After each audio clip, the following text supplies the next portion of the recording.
Uh, can you guys hear me? That sounds like you can. I can see the audio input capturing. All right, now you guys can hear me. What's happening? My name's Tim. This is the Corvus Cast. It's been a long, like 3 or 4 weeks away from doing any sort of like stream stuff, and I just like to say thank you for the patience. I was sick as a dog at the beginning of the year. I had a 1 week reprieve where I was able to get my voice back and talk again, and then I got sick immediately after that, and that put me down for the count, man. Two stinking two stinking sicknesses at the very beginning of the year is not something that I was looking forward to, and not something I had on my 2025 bucket list. But still, nevertheless, plenty of stuff going on here at in the murder, I guess we'll say.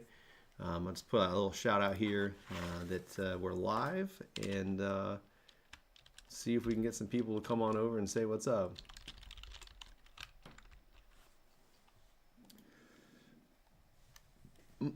There we go. I don't know who I see on the stream just yet, and it's because I have problems with minimizing and making things small. Ha!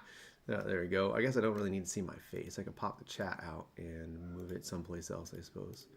Nope, it's not letting me do it. I guess that's not going to happen. Did my stream just die? I don't know what happened. Good times. I hope that we're still live.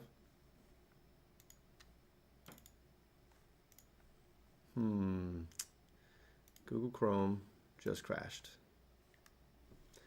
Hopefully you guys can still see me up there. The stream again. Let's do that again.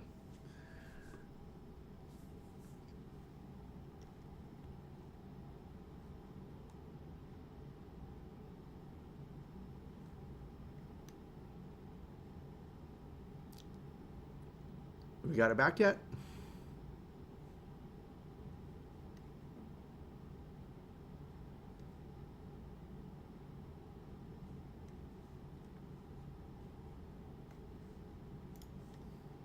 Can you see me? Can you hear me? Awesome. Here we go. Well, a little technical difficulty there, unfortunately. I don't know what happened. Had some kind of weird hiccup, so we'll do that again. Take two.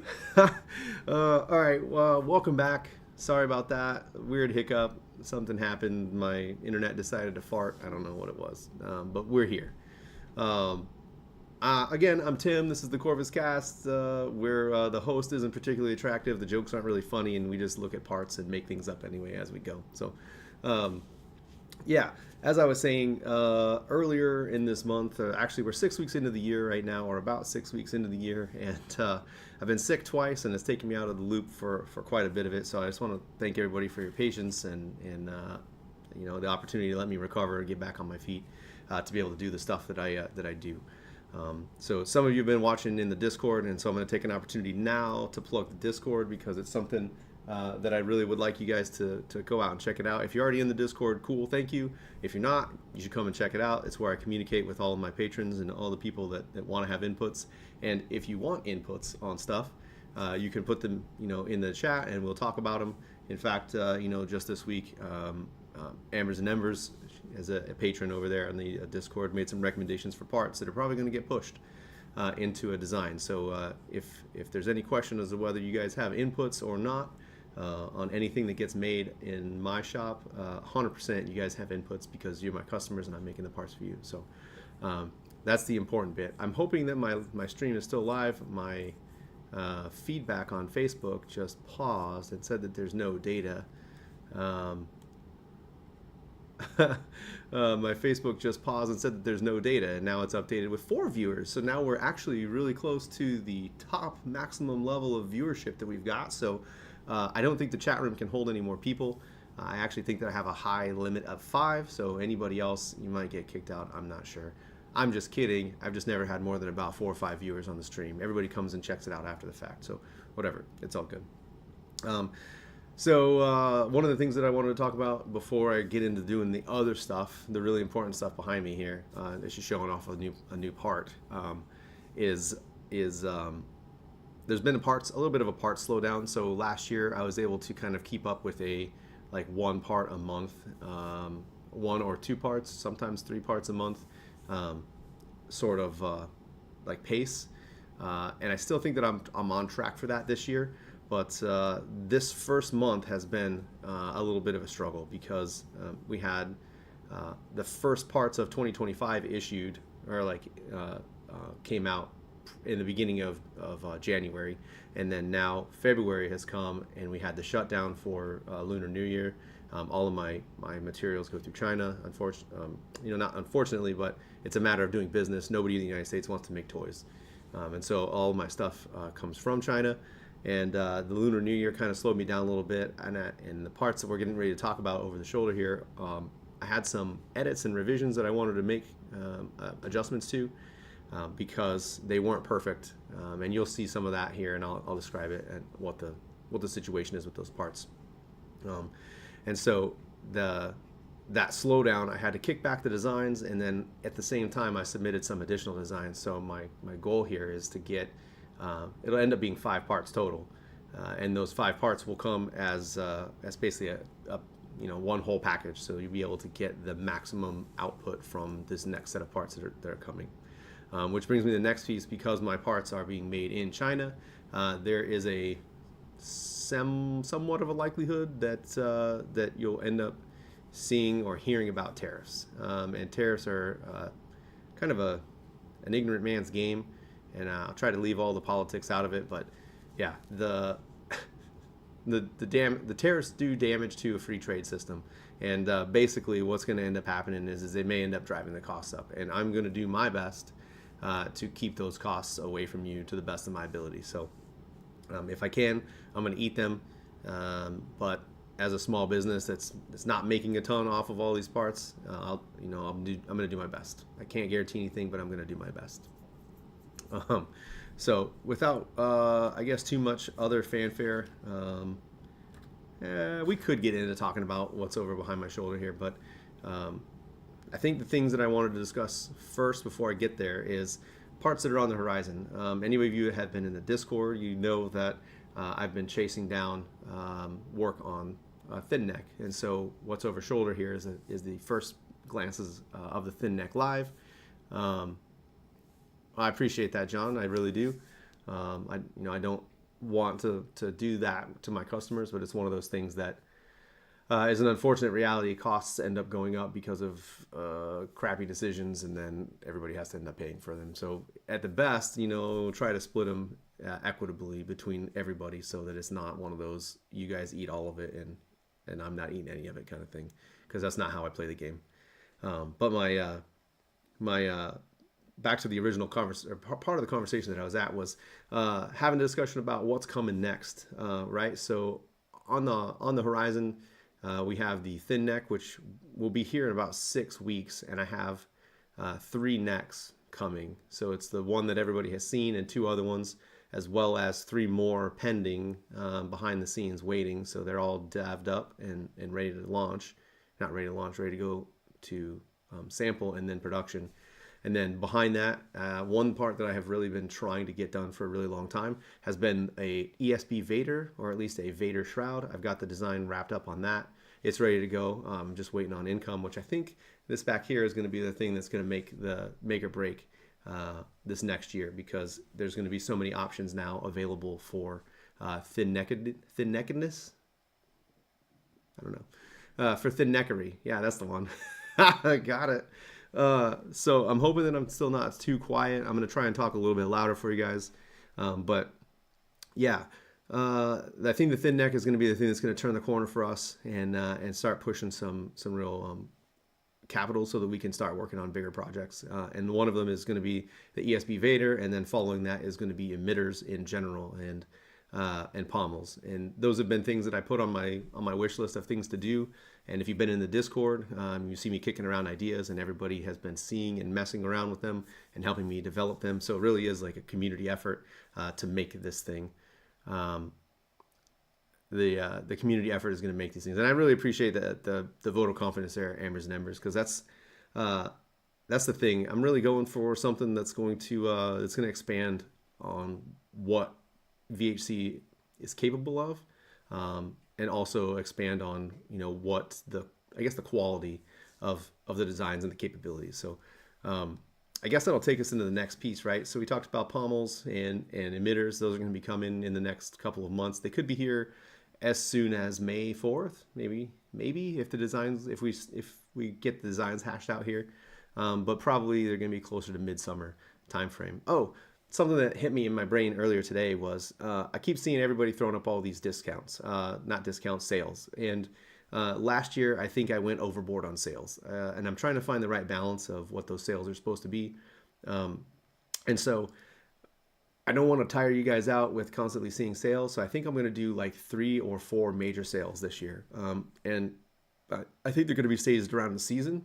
I think they're going to be staged seasonally and not by individual sale days. So I think we'll try and aim for like a cluster or a sale around like mid-spring or around like the 21st of March timeframe, and then something around the middle of summer, so like the height of summer, so beat the heat kind of thing, and then something towards the end of the year, probably in the fall or something like that. And so after fall, the next biggest thing would be your Black Friday sale, and then beyond that, I'm not going to do any sales for Christmas. And the reason is because if you don't get it by Black Friday, chances are really high that by the time you order and get it to you, like Christmas is going to be come and gone. And so I think Black Friday will be like the last big sale thing that we do. There might be a smaller couple of them that are just like minor events, but I really want to try to find the right balance of sales this year. And I've got a really good plan for it to keep it to like a minimum 4. And that way I'm not handing out stuff all the time, but also, you guys get an opportunity to get some cool discounts. Also, if you guys are using it, you should be. The Corvus Cash or the Crow Cash on the site gives you all bonuses that do stack, and they stack with other discounts, I believe. I have to go back and double check it. I'm pretty sure I made them so that they could stack, so you get a little bit extra scratch off of it. So that's some cool stuff, but I don't want to belabor this any longer. We're just going to go ahead and jump over, and I think that the camera should do the thing. I'm going to minimize this camera here because we're going to be doing some work. Whoops, I grabbed the wrong one there. I want to catch this capture that's currently live. Ooh, hold up. Let me get that hidden. Get my Discord hidden. Oh, and if you didn't notice it, right here, I added some production value. Put a little put a little watermark over my face. Okay, so anyways, I'm gonna minimize that thing down, and we're gonna turn off that camera and jump over to the good stuff, which is what you guys really want to see. And I'm gonna get my gloves because I have some janky fingers, and I don't want you guys to be staring at those while I'm handling the thing. So here we go. Centered in front of you here is the newest forthcoming addition to Corvus Saber Foundry, and I'm really, really excited about this, which is the thin neck. And this is the first neck design, and it actually is the prototype, right, design for this, and it's a little bit lengthy. And I can show you here in just a second. Again, it's one of the current market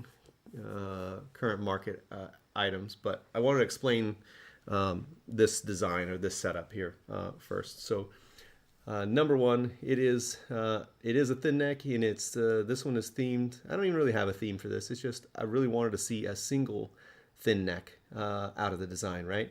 I wanted to see a single part without any of the other stuff, and the closest one that I have available to me is a Wire or Auswire VHC thin neck piece. So you can see here it's just a little long in comparison to the current VHC offerings that are out there right now.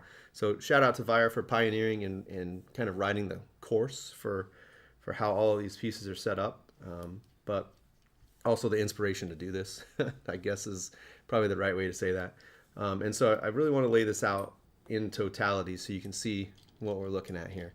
And I guess I have to do it with a special setup, but because it's really hard to see from the top down. Let me see if I can find something here really quick. Maybe I can do this. Give like a decent idea on what we're working with here, right? So my goal in designing this was to make the most versatile thin neck that you can find on the market. And that's a pretty bold assertion, I think. And the reason why I wanted to do that is because for the longest time, I've been pining after making one of these, but making the ends swappable. And because of the way that this is designed, you're not capable of doing that. And so the reason why I put this together is in order to be able to affect that. And so what you're looking at is a combination of 5 parts. And when you start adding necks, that count is going to go up.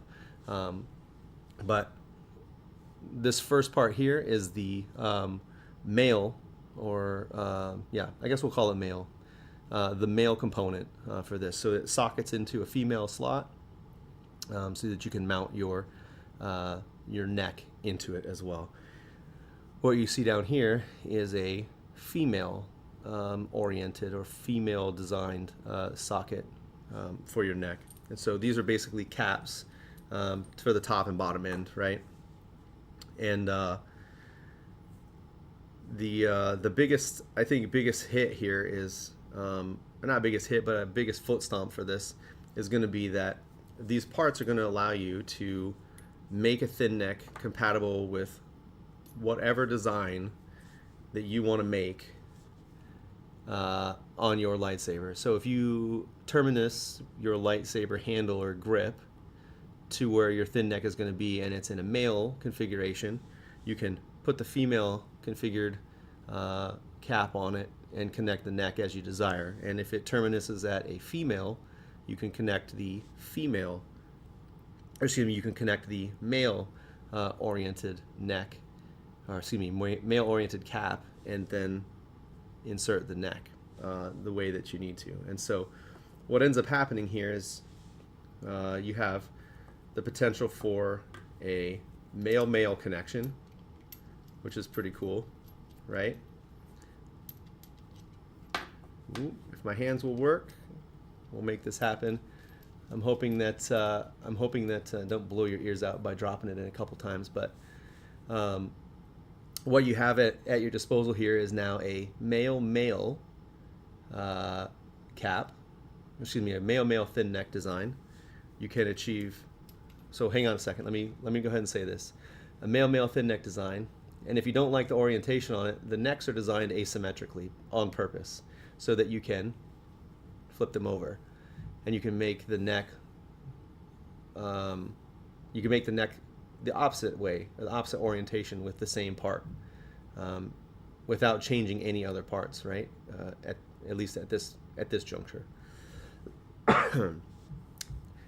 So if you have a male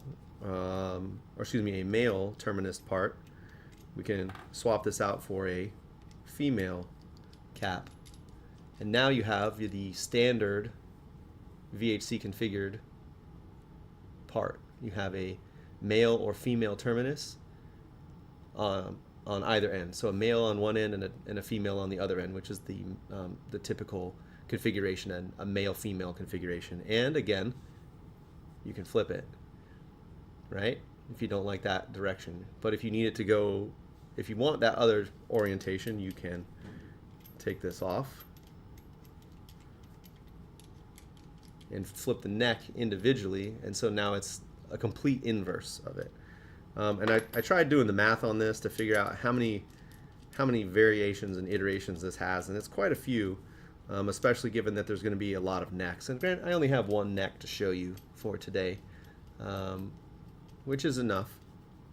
But now you have a completely inverted variation that's still in the male-female format of VHC. But wait, there's more.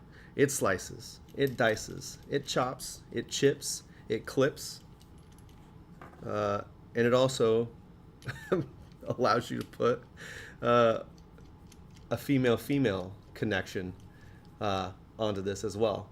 So now you have male-male, you have female-female, a male-female, a male-female inverted, and then you could flip that again and do a male-female on the obverse. I don't know. I was trying to treat it like a coin. I was trying to find a way to explain it. Okay? So you have male-female, a male-male, and then a male male flipped, and then a female female, a female female flipped, a male female, and a male female flipped, and then two more with the male female flipped again. So you got like 8 ways that you can slice and dice this thing and put it together, which in my opinion makes it super duper versatile. And one of the questions that gets asked of me a lot is whether or not my thin neck is going to be dualable. And I'm going to be completely honest with you. None of my parts are warranted for dueling. I just don't have the quid. I don't have the money to be able to do stuff like that. Because frankly, covering a warranty on stuff like that is very expensive. But I will say that there are members of the Discord out there who have used my parts in combat situations, or like saber combat situations, not real combat situations. None of that stuff happening, but in saber combat situations, and had zero issues with their saber parts doing it. And the reason why is because all of my parts are formatted to basically the same as VHC form factors, and it maintains a lot of the same diameters for variances in thickness and for protecting the threads and things like that. And so essentially they are as good as, and they even use a higher caliber of aluminum. I use 6061, which is a harder, more resistant grade of material, as opposed to 6063, which is in most of your current sabers. So it makes it a little bit harder. It's also a little bit harder to take anodization and any sort of like surface treatments, because the crystals are a little bit tighter and a little bit stronger, like more resistant to wear. But that's important for what I think that they could and should be able to do. And so 6061 material and the same design form factors. And then I don't want to take this apart because kind of the threads are kind of gummed up, but when you look at the current market offerings, they have about 2 millimeters of thread depth to them. You can even see kind of, there's not a ton of thread depth there, and it always kind of worried me about it. I'm not saying that they're faulty, there's anything wrong with them. It's just that I never had confidence. I've never used them for it, but I have seen people use them in duel with them. I value my parts, I think, too much to go out there and just go beat something up. But so something I wanted to show and design, and something I wanted to show, I can't even talk tonight, as a part of this design, and you can kind of see it here. There is a long length of thread there, and I can get this measured out here really quick, but it is from the tip of this chamfer. I think you guys can see that chamfer in the black there. There's a chamfer here, and that chamfer, from the tip of that chamfer to the bottom of those threads, is approximately 7. Well, the threads themselves are 6. Let's just do the threads. The threads themselves are 6 millimeters. So from the bottom of this chamfer to the bottom of this thread is 6 millimeters. There's no other thin neck in the LGT right now that has a 6 millimeter thread depth. And in my opinion, if there's any part that's going to be duelable, or if there's any thread neck that's going to be duelable and hold up, it's going to be this one, because it's got that 6 millimeter thread depth. Also, that chamfer that you see here serves a purpose. It interfaces with a chamfer on the male and female ends to lock this thing into place. And when I mean lock it, it locks it into place. It doesn't mess around. The first day I had this, I was playing around with it, and I almost got my parts locked together to where I wouldn't be able to do a demo to take them apart. They locked that firmly together. And so if you want them to stay put, you put a little bit of torque on them, and they're not going to go anywhere. I'm not playing. I'm not kidding. You will get them locked. But one of the reasons why I don't have the new design in hand right now is because I made this neck just a little bit, about 2 to 3 millimeters shorter, and I changed the chamfer on this so that it actually sits down in it. And so I can show you that here really quick. So if, it's really hard to do with the shadows that I've got, but you can kind of see it inside of this space here. You can see there's a little bit of a lip. I think you can see there's just a little bit of a lip. And so what I did is I brought this land up just a little bit so that it covered that lip and made it flush, so that that chamfer actually sits down inside the part, so it won't be visible, or it won't be it won't be proud as it said. You can kind of see it there in that shadow. That little lip stands off a little proud. And so the redesign for the male and female parts will drop the neck down into the actual cap itself. And so, you know, I've just been kind of sitting here playing around with a bunch of different looks on this, just to see what I can get out of it. And you know, that's the gist of the thin neck. I will say that I didn't really design the interior portions here of the thin neck in such a way that it would interface really well with the current thin neck cores that are out there. Because what ends up happening with those thin neck cores, and I have a little example here, right? The thin neck comes out of, or the thin neck pigtail ends up coming out of this end of the core and goes up to your emitter end for your lightsaber, right? And so if you're going to keep this as a thin neck core, you don't really need this top half of the core. You can actually just cut basically right behind this wall, essentially, and dock that end off. And what that allows to happen is so that it fits flush or closer to flush up inside of here, you know, up inside the pieces. So once you start putting switches on this thing, let me see if I can find a switch. Here's one. Here's a good example I can kind of demo really quick. You can see how there's just that little bit of protrusion that pokes off the end here, right? How it overflows. The cup runneth over, so to speak. So you don't need this top end at all. Once you have a thin neck core going, you can just take that completely off of there. And so the thin neck would fit inside of that space. I got the wrong configuration there, but let me just split this out really quick here, really fast. Look at that. We're already 30 minutes into the cast, man. I've been talking a lot. If I can just get it started. There we go. Here we go. So I can compare these two kind of side by side, and you'll see what I'm talking about, how far that pokes out of there, and how you can terminate, if I can get it to angle just enough where my finger's at, you can kind of terminate right here at this firewall, I guess, or this bulkhead, we'll call it, so that it fits correctly inside of that space, right? And just demoing this one for gee whiz purposes, but, you know, if I was using my switch, you know, I've got another one here that is actually one of my switches that's really close. So in this scenario with a switch that's so close, your thin neck isn't actually going to work like that because it's so close. But that's okay, right? This top end, you'll end up putting on something like this here. And I can't do this really because there's pins in place. But you would put on something like this in between the two. In my opinion, I think that it looks better with a little bit of extra length on that top end, just a little bit. And then you would be able to put in your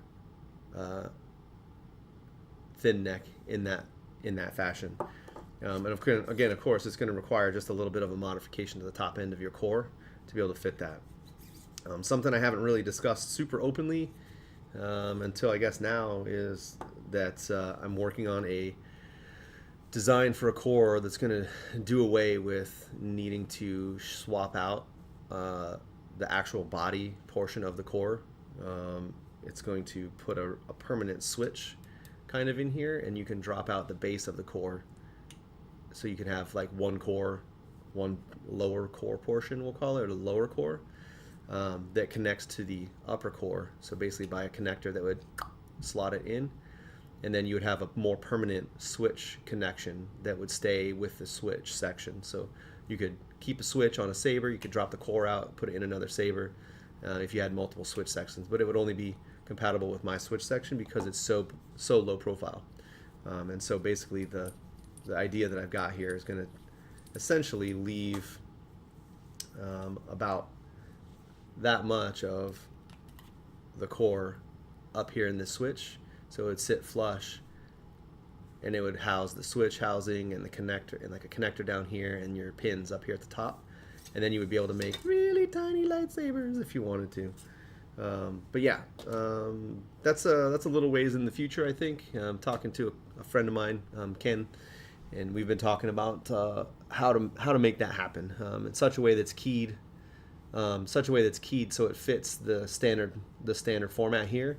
Um, but we'll change what this is going to be like, right? So the idea is to get rid of altogether that AV switch look. I know a lot of people are going to rail against it and not like that, because that's one of the really cool selling points of VHC. But one of the things that I've been trying to get to with my compatibility with VHC is moving it beyond entry level and into like that journeyman or craftsman level work. And so if I can make a plunger that sits up here and a switch housing that fits inside of that switch, so you could just take a switch by itself. You could buy the whole switch as a component together and then connect your core to it. That makes a different experience for VHC. Um, and I think that if I change this 14 millimeter hole out for a 12 and put a plunger in it, and now you have something that looks really cool and is kind of industry standard compatible, right? So a lot of the manufacturers out there use a 12 millimeter plunger for a lot of their direct impingement on the switches inside. So it interfaces with the switch, or excuse me, interfaces with a tactile switch inside of the body of your saber. And so I really like to move VHC that direction, at least in the sense of how a system is going to work, or at least how my system is going to work. And so, I think that this is honestly a little bit tight when you start. Let me grab this other one here really quick and put this together. When you start putting these directly on the switch, it gets a little tight, like really tiny. Let me see if I can find a emitter here.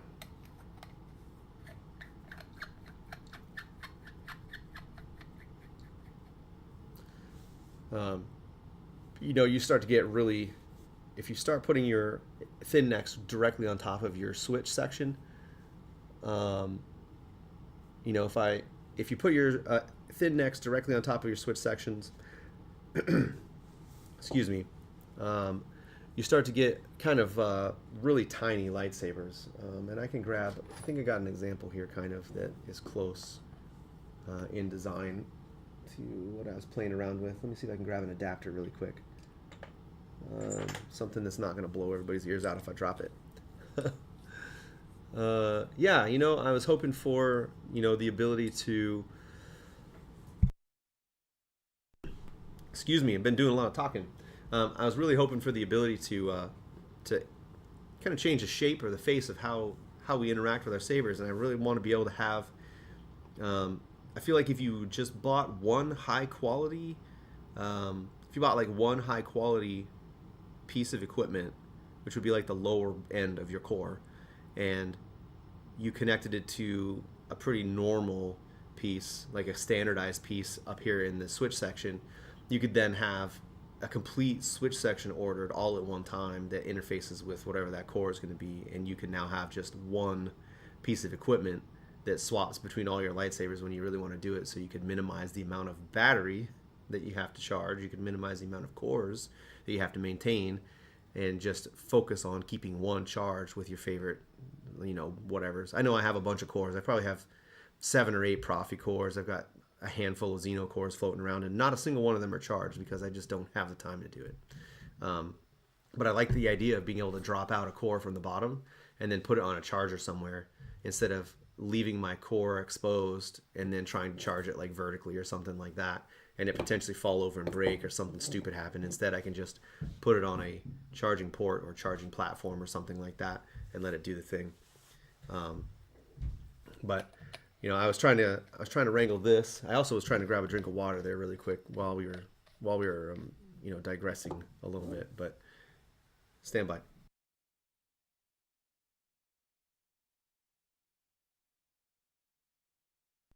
I see we dropped down to 3. And that's okay. But if I pulled out my handy dandy tool here, I have a T-square I just happen to have floating around over here from something. You can kind of see here at the top, this one's coming in right about 28 centimeters or 11 inches. And so you got what I think of as the shape and size of about what a lightsaber is supposed to be, anywhere between probably 10 and 14 inches is where I like to land my lightsabers at, but that's just my personal preference. But still, when you start getting your core and your thin neck really close together, it kind of starts to look a little bit wonky. I personally like to see my thin neck sit a little bit higher up, uh, off of the core just a little bit, because I like to do other things underneath of it. Just give me a second here. I unscrewed that one. Just I'll throw a quick section on here, and another quick. I thought I had another 33 in there somewhere. There it is. Had to go hunting for it. So here's one of the female extension, that we've got, and it's not like fantastic or anything, but it's just enough. Sorry, my voice is all goofy. It's just enough that it adds just a tiny amount of length, and that brings it out to right at 12 inches, which I think is about the maximum of what I like to have on my lightsabers. So it's got a nice heft to it and a good shape, and it comes out pretty well. And so in the Discord earlier today, we were talking about what the future of Corvus Saber Foundry is and what it holds. And one of the things that I was talking about was pommels and emitters, and there was one other piece that we were discussing. I can't think of it. I just brain dumped all of a sudden. My brain stopped working. What was it? Emitters and gosh darn, my brain stopped working. It just stopped. Yeah. So this is one of my. I'll come back to it. It'll come back. My ADD started acting up there really bad, but I'll get back to it in just a second. This is one of my personal builds, and I haven't ever finished it. I just haven't gotten done with it yet.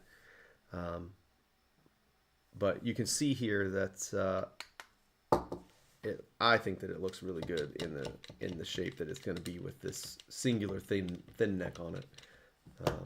Man, that's going to bug me now. And I just lost track completely what I was talking about. Oh no, that came back to me right now. Man, it's weird how that works. So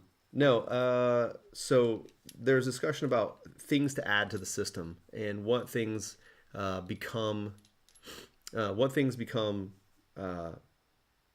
like nice add-ins into the system, right?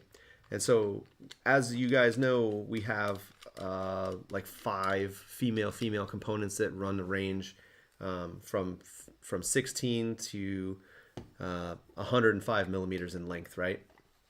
And that range is based on kind of what the standard lengths have been for like the extensions and stuff for VHC lightsabers. And I'm pretty happy with that, but I think that also there should be some in-between sizes in there as well. And then on top of that, also with adapters. So these male adapters, having some that are a little bit wider, having some instead of 2 2.25 in width, we would take that up to something like 5.5, which would allow us to hide the deep end of an accent ring. So you can see this this hides it fully, but it doesn't nest really nicely, right? It's always going to be covering something up. And so if we jumped into adding some extensions, or some adapters in there that increased the length, so went from 2.25 to 5.5, and then 7.5 to 10 to 15 to 20, you would start to see an expansion on the amount of interplay you can have with the parts and the lengths that you can adjust with it. And I think that that's really my goal, is to be able to get to a point where I can build a grip out of 3 of these parts. I could do one of these numbers where I have a type 3, and I don't know where my type 4 went to. It actually is a type 4, excuse me. Or is it? No, it's a type 3. I got my sizes all messed up. I don't know where my Type 4 went to. But you could get a Type 3 and a Type 4 together, and actually I think this is a Type 4. Yeah. And in between, you could drop, one of the 5 millimeter extensions in between there. Excuse me, a 5 millimeter adapter in between it, and you would now get yourself a little bit of extra length on your grip if you wanted it. But the changes in diameter is what I'm really looking for, right? And so if you put a 5 millimeter adapter in between these, and the outer diameter of it is 30 or 31 and a half. Now you have something that draws a lot more visual interest because it changes the diameter of the entirety of that grip.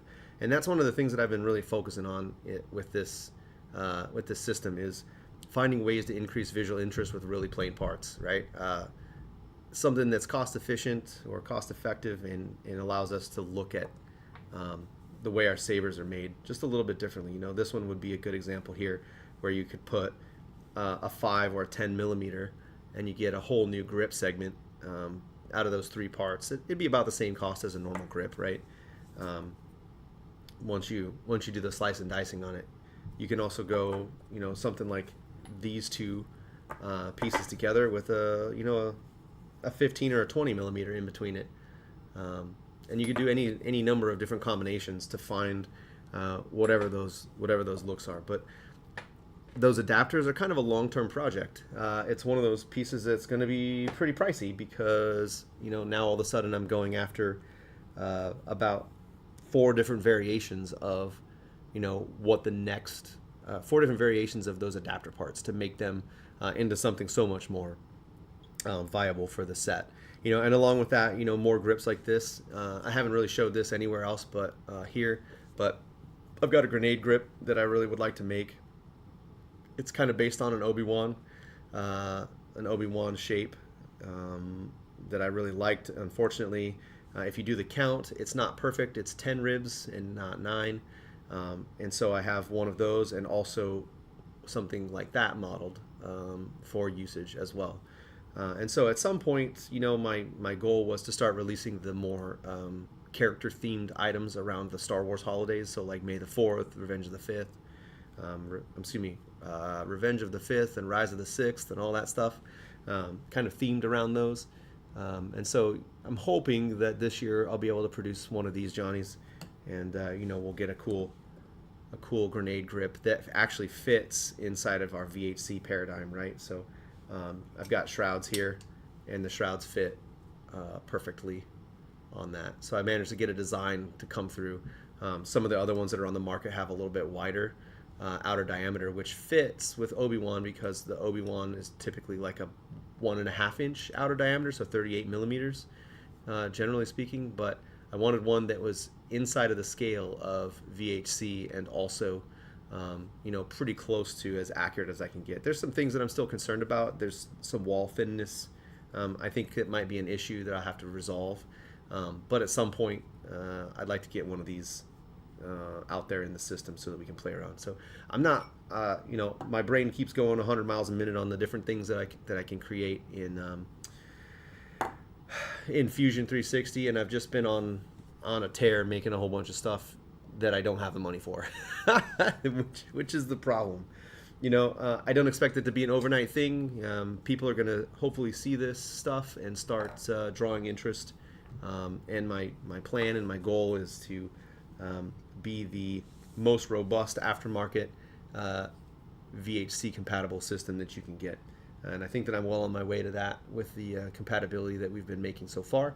So, maybe one day we'll get to some point. But, I spent pretty much the entire time talking about lightsabering and doing all that stuff. And I've just been kind of handling the sabers. But as we kind of discussed earlier in the cast just a little bit, you have a new thin neck that's coming to town, and the thin neck is compatible with VHC, and it has male and female components, and the necks are swappable, or the necks are interchangeable, and they're symmetrically designed so you get multiple looks. And so out of this one lightsaber, I haven't done all the out of this one that I have in my hands right now, I haven't done all the permutation calculations on this particular one, but you have quite a few looks, and if you only factor just um, almost dropped it. So this is the male, or excuse me, the female portion. This is the male portion. This is another male portion, and this is another female portion. You have 1, 2, 3, 1, 1, 2, 3, 4, 5, 6, 7, 8. And then you also have some other combinations in there as well. So I think that there's about 8 or 10 possible out of this whole thing, maybe. I think it's 8 total. And then you start calculating the number of necks that are going to be coming. So I've got 2 more necks coming currently, and I have another 3 that are waiting in the wings, and an Obi-Wan specifically that I really want to get out because it's a scaled. So I calculated what the scale of the Obi-Wan is, and I calculated the scale of what VHC is, and I scaled it appropriately to VHC from that scaling. And so, yeah, I'm really geeked about this thin neck. I think that it's going to be really fun in the next couple of months. We're going to see some really cool thin neck builds, and it is my desire to get them out here just as quick as possible. Still holding up. I'm not going to make a February parts release, unfortunately, just because of the way the cards fell. But March is going to be good, real good. April's going to be pretty good. It's going to be a really good year, I think. So I'm going to go ahead and switch back over here to the main screen really quick, and we'll close out, I think, a little bit early because I think it's time. I was gonna do a little Let's Design. You know what? Let's do it.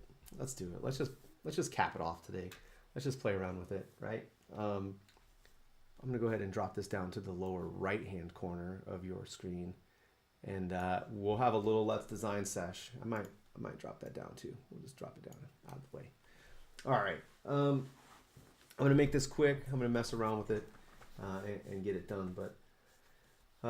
So for those of you that have been in the chat, some of the stuff that I have coming in the next couple of weeks and months and later this year is going to be a set of pommels to be released. And I'm not 100% on all of these.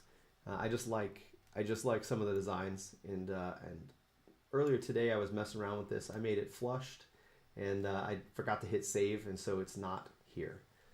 Where it's supposed to be, unfortunately. So I'm going to just go ahead and make the changes here now while I'm messing with this, just so that I can get it all done.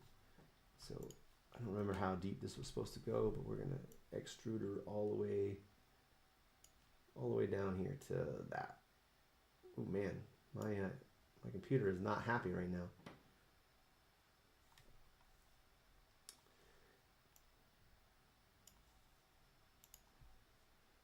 Whoops, I don't know what I just did there.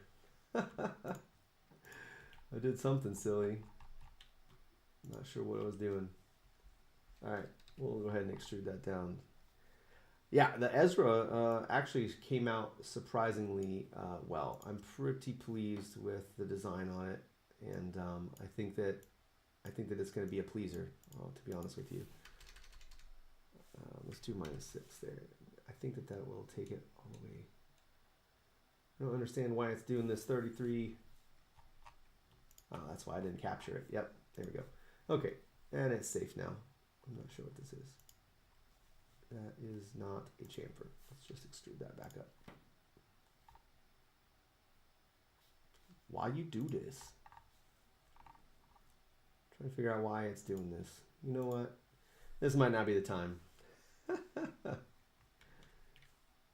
It is because I have a angry spot. It's not mad. It's not happy here. Let's go ahead and get rid of that bevel. Cut that out of there. Delete it, and we'll try it again. Just extrude it to that one.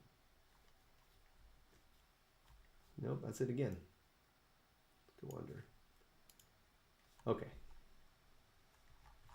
Still not 100% certain why it is acting the way that it's acting right now. It says that there's a bevel or something here. Ah, there it is. I found it. Ha! Got him. It just inverted a bevel on me. That's what happened. So a little noobish mistake there, and it's not going to be particularly clean for this piece, but we'll go with it, I guess. Yeah, let's do it. And, you know, I've had people ask me a couple times, how do you design these parts? How do you do these things? And to be honest with you, it's just a lot of me drawing circles, really, completely. And if you go and you look at other designers, I just saw one from Shadowfoil Props, and he had like kind of like a chopped up version on his IG. So shout out to Shadowfoil for that. But his chopped up version was just him drawing a bunch of circles and pulling them. So literally, like any goober can make. And I'm not like discounting that skill because this guy has some really good lightsabers, and the stuff that he makes is fantastic. But if you can pull circles, you can make circles inside of Fusion 360. You can make a lightsaber. Really, honestly, is kind of how it goes. And a lot of it is just knowing where to pull your inspirations from. So we'll go ahead and put that chamfer back on it here, and I think that I had 25. Yeah, there we go. And we have a pretty decent look at an Ezra. And so I'm gonna go ahead and grab something. We talked about this previously. Excuse me, man. You know what? I'm a ding dong. I forgot to grab my mic. That's probably why it was so quiet. Jeez. Anyways, the adapters that I wanted to talk about, I've got a handful of them here, and I kind of made mention about them earlier in the Discord that we were talking about these pieces. I was trying to go find out where I put them because I changed where they were stored. But I was editing this earlier today, and you know, it's a good thing that I did look at that because up in this top left is the count of files that I could have at capacity.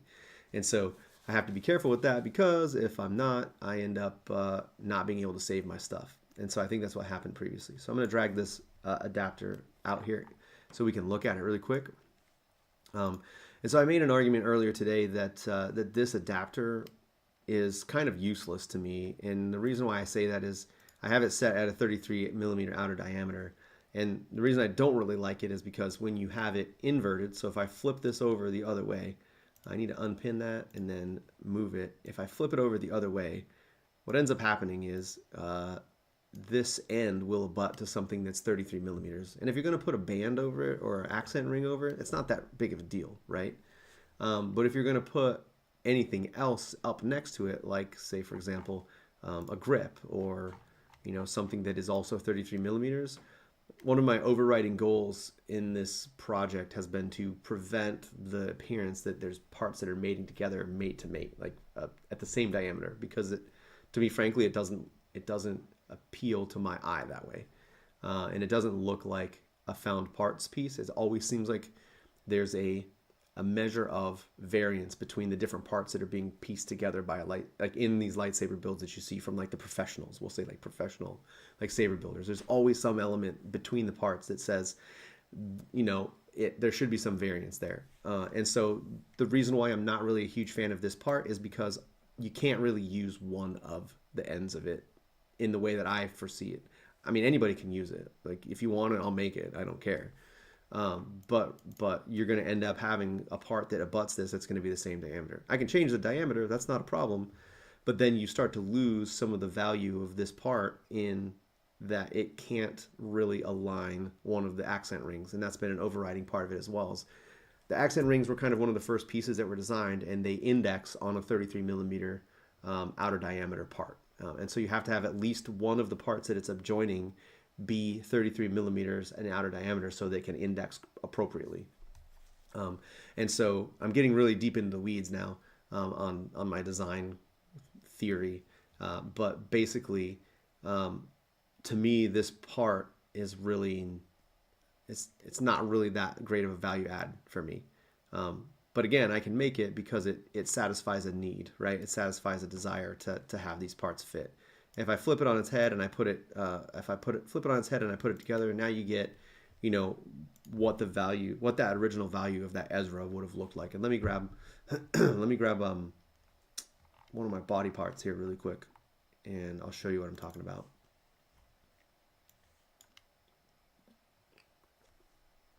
Excuse me, I had to take a drink.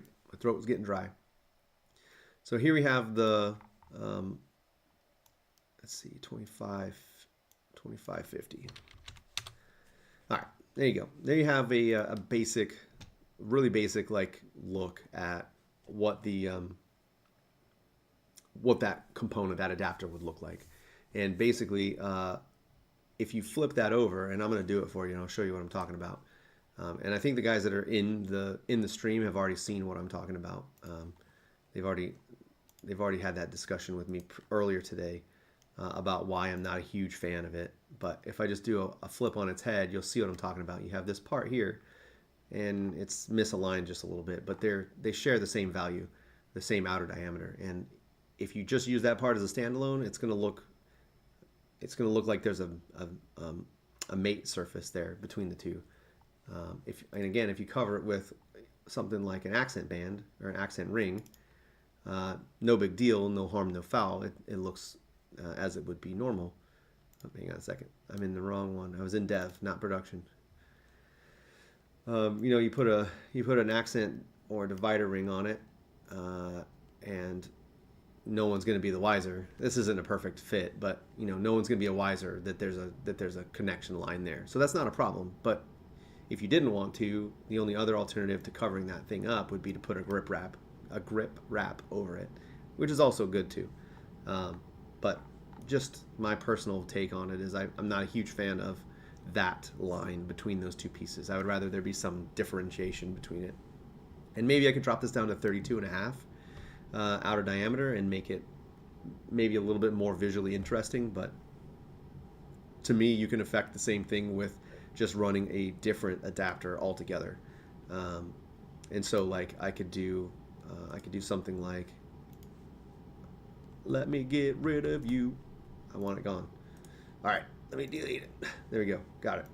Okay, we'll slide this out just a little bit and I'll go grab another one. Let me go get, so I was working on these earlier today. I made a handful of adapters in order to start working on filling out the adapter set. And I have pretty much all of them made that I think I was going to make, right? So I've got the 2.5 or 2.25 millimeter that you guys are familiar with now at this point. I have another one here, which is a 5 millimeter, which is coming out. And I'll probably run these later this year once I get on top of the game, so to speak. And then there's additional ones into 7.5 millimeter. I'll run this one at 31.5. The 31.5 outer diameter. Whoops, went a little too far. Okay, just so you can see them relationally, and they're in the shape that they are right now. So I'm gonna go ahead and capture this 5 millimeter and move it down just a little bit and into position, so that you can see what it looks like when it's on the saber. And there's probably better ways for me to be able to connect these things and show you what I'm talking about here. But the intent is to show that you could accomplish the same thing with another piece and make it what you want it to be, right? You can make it look like that. And this 5.5 millimeter you can hide completely under a accent ring. You know, you can put, let me see, let me get back to production here, and I'll get an accent ring out from under it. I'm just gonna use a flat ring and show you what I'm talking about.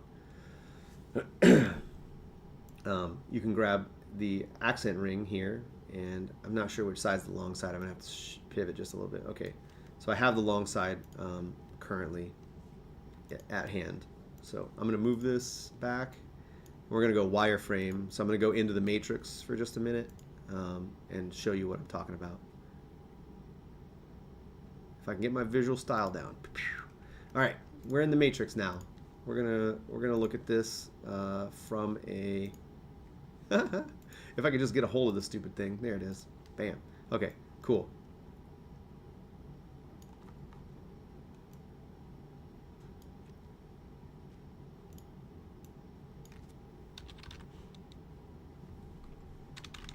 Got to get closer. There we go.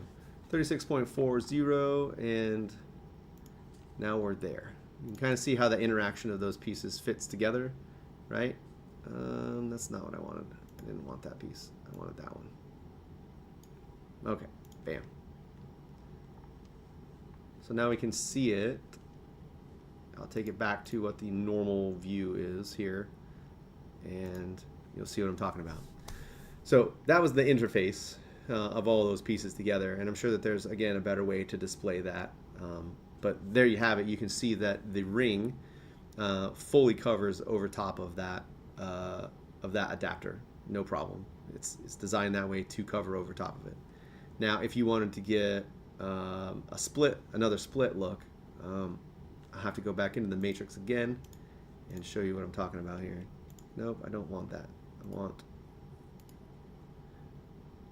want that wireframe to come back, and I want to grab that flat ring. I'm going to flip it on its head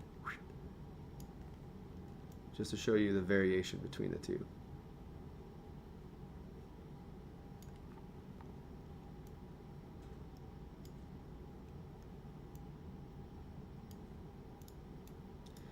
If I could just get this to work the way I want it to. There we go, 260. And the body type 4 will collapse further in. Bam. All right, and we'll dip back out. Oh man, whew, made it back. Made the phone call. We're here, and that's what it would look like with it inverted. So you're going to see a little bit of it underneath it there, and there's this little peak where you can kind of look underneath the bottom of the pommel, and you would be able to see that gap because this adapter is 31.5 millimeters, and the inner diameter of that is 33. So you're going to have like a little bit of nesting happening inside of that space. Some people like it and they think it looks cool. I don't mind it. I think that it looks neat too. But this was kind of the argument that I was making. I could try and make one adapter that does both of the things, and I can do that with that first adapter, but to me it's a dead adapter because it's not really doing all of the things that I want it to do, and it defeats the purpose kind of that. I can still make it, but it's not really a big deal. And then the 7 millimeter one here is another example of what I was talking about in adding additional length and depth to it. But either way, all the way around, I'm not complaining about how any of these looks came out. I think that they look really good. I'm really happy with them. I have a whole bevy of parts that are waiting production, and I realize that I've blown past my 9 o'clock drop dead time. And so if you are still with the cast, I see that there are 4 viewers, and I've got 4 people pretty much the entire time that we've been broadcasting. So I want to say thank you so much for coming to the views and coming to the show. Bringing your views to my show. That's probably the best way to say it. I really appreciate it, and I hope that you take away some of the design inspirations and inputs that I've put on these things to get a good understanding of what I'm doing and why. And so I'm trying to capture that Star Wars found parts legacy that doesn't just do the same thing that everybody else is doing. I am trying to rewrite the legacy of VHC with this project, and so we'll see what happens with what goes on. I guess the legacy, I guess, of VHC, or my legacy, the Corvus legacy, what I leave behind. So hopefully someone will take it and run with it if I end up out of here or something happens. Anyways, I think that's it for now. That's all I wanted to talk about. I'm gonna recap really quick. Thank you for being patient with me during the months or weeks where I was kind of sick and out of it. I really appreciate you. Thank you for buying my parts and contributing to the next iteration of what I think VHC should be. Another plug for the Discord. If you're not on the Discord and you want interaction, I interact with my Discord every single day. I don't always interact with my other socials every single day. I'm not as active on those as I should be because I have a day job, and my day job works in a facility that I can't have my phone all the time to be able to have discussions with people, or post and spend that time posting. So that's my priority and what I got to do, and so I don't get to spend a lot of time doing actual Facebook posts and stuff. So you see them, I'll do my stream and then I'll do some other stuff on the off weeks to kind of fill those gaps up the best that I can. Parts have slowed down just a little bit, and that's because of the holiday and some revisions to the designs. But the really big thing that's coming is thin neck, thin neck, thin neck. I got thin neck with 5 parts and 3 more necks coming. It's going to be a big one. It's going to redefine the face of what thin neckery is inside of VHC.